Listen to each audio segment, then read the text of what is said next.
Hello, boys and girls. How are you? We are going to talk about Unit 2, Week 2, vocabulary and spelling and all that good stuff. Our story next week is called an expository text. So it's a lot like a textbook, like your science book or your social studies book.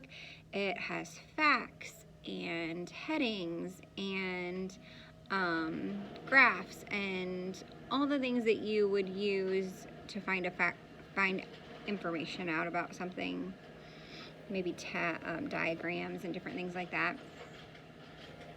So it's nonfiction, of course. And you're going to be reading about spiders. I hope you can hear me. The printer is going. So you can find your spelling works on the announcements of your Seesaw. I posted it, or you can follow along in your spelling workbooks. So I'm going to read all the spelling words. We have AR pattern and OR pattern. So your words are either going to have an AR in it or an OR in it. Dart, guard, award, backyard, argue, spark, target, smart, charge, carpet, warp, door, fort, morning, stork, cord, warn, stormy, core, bore. Okay, those are your spelling words, and I think that they're a little bit easier than last week's, in my opinion, because everything has an AR or an OR in them, and a lot of them are very short. So hopefully you won't have any trouble with your spelling test. We have vocabulary words. Camouflaged. Camouflaged. Who likes to wear camouflage?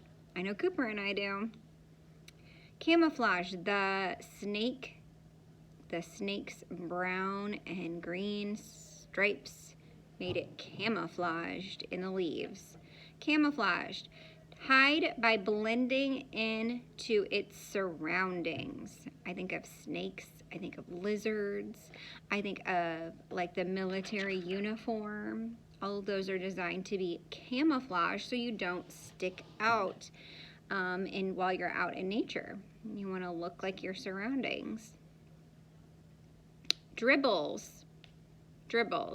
It's like what I do when I take a drink of coffee all the time. I might dribble some. Dribbles. Flows or trickles, usually from the mouth. Interesting. Extraordinary. If you get an A+ on your difficult reading test and work really hard, that's extraordinary. It's remarkable. It's awesome. It's very unusual. If you get an A+ every week, that's fantastic, but it might not be extraordinary. Maybe you usually get like a C and you worked super hard and you read everything and you did your very best and you got an A+ on your reading test. That would be extraordinary. Unusual, remarkable. If you were able to do a back handspring, I would think that's extraordinary. Poisonous. Containing a substance that harms or kills by chemical action. Poisonous.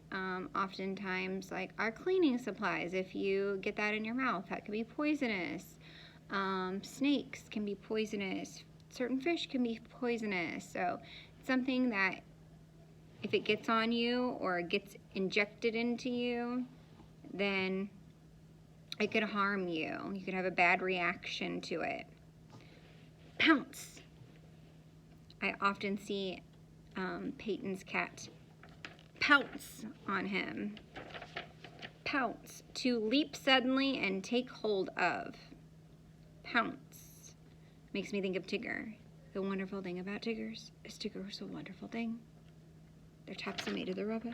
The bottoms are made of the string. They're pouncy, pouncy, pouncy, pouncy, fun, fun, fun, fun, fun. Predator. Predator. Predator is an animal that hunts other animals in order to live. You know, a giraffe is not a predator. It eats leaves.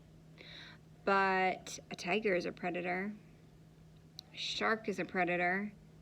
A Tyrannosaurus Rex is a predator. It has to hunt to get its food. It has to hunt. It has to hunt and kill to get its food. Prey. Prey is what a predator hunts. A prey is an animal that is hunted or killed by another animal. The prey of the tiger hid in the bushes. Prey. An animal that is hunted. Predator is an animal that is hunting. A prey is an animal that is hunted. It's what's getting eaten. And then vibrations. Rapid, continuous movements back and forth and up and down. Vibrations. Snakes and other animals can often feel the vibrations of its prey. You can put your phone on vibration so that the sound doesn't come out, but it makes a noise. It moves back and forth. It vibrates. Okay. We're going to continue to look for the main idea, what the story is mostly about, what the passage is mostly about. And I really liked that video on main idea. I think I sent you yesterday. It was a really good one on finding main idea. So you're trying to, after you've read something, you have to try to figure out what was this paragraph or passage or story mostly about. Yes, it talked about this and that and all these little details, but is that what the whole thing is for? Is that the whole thing is trying to tell us? And oftentimes, when we're looking for main idea, you can find it in the topic sentence. Not always, but oftentimes you can find it towards the beginning of the writing. Or just go through each detail. What's this detail about? This detail about? This detail about? All. They all go together, and they're all about people surviving, extreme weather, or all about animals, or all these things are all about writing a book. I don't know. Whatever the passage is mostly about is what the main idea is. Okay, that's all I've got for you. Happy Monday.